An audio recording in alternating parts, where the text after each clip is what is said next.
আতিকুর রহমান রাসেল, যিনি বাংলাদেশ জাতীয়তাবাদী ছাত্র দলের ঢাকা কলেজ শাখার সিনিয়র ভাইস প্রেসিডেন্ট, সরকার বিরোধী অর্থাৎ চলমান গণতান্ত্রিক আন্দোলনে যিনি রাজপথে সাহসী ভূমিকা রাখছেন, তাকে গত 1 জুলাই রাত 1:30টার সময় ডিবি পুলিশ পরিচয় দিয়ে তার বাড়ি থেকে উঠিয়ে নিয়ে আসে।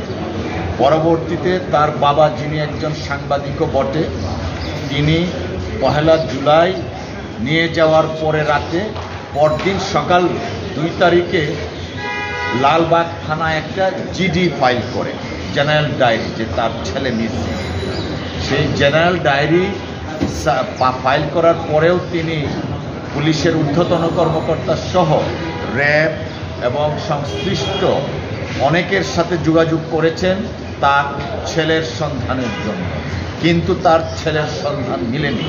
পরবর্তীতে 6 তারিখ তার বাবা অর্থাৎ রাসেলের বাবা ছেলের সন্ধান চেয়ে লালবাগ জোনের যে ডেপুটি কমিশনার আছেন ওনার বরাবর একটা দরখাস্ত দিয়েছেন।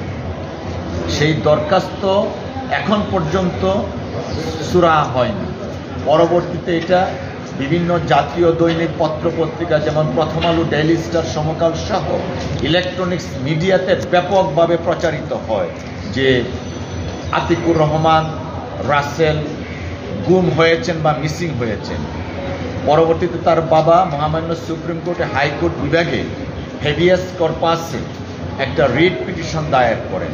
আজকে মহামান্য হাইকোর্ট ডিভিশনের সেই রিট আবেদনটি শুনানি হয় এবং সেই আবেদনে একটা রুল ইস্যু হয়, যে রুলে দেওয়া আছে তার এই ডিটেইন করাটা কেন ইলিগেল ঘোষণা করা হবে না, এবং আইজিপি অর্থাৎ এই মামলার যিনি বিবাদী 2 নম্বর ইন্সপেক্টর জেনারেল অফ পুলিশ, তাকে একটা ডাইরেকশন দেওয়া হয়েছে এই প্রসঙ্গে আদালতে একটা রিপোর্ট পেশ করার জন্য।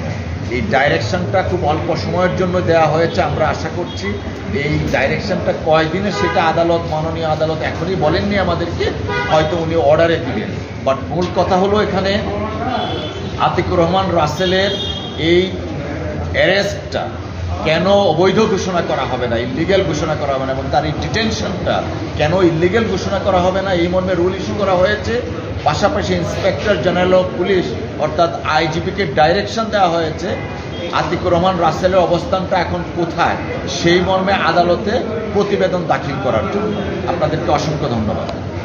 আগে তো এখন পর্যন্ত তার খোঁজ পাওয়া যায়।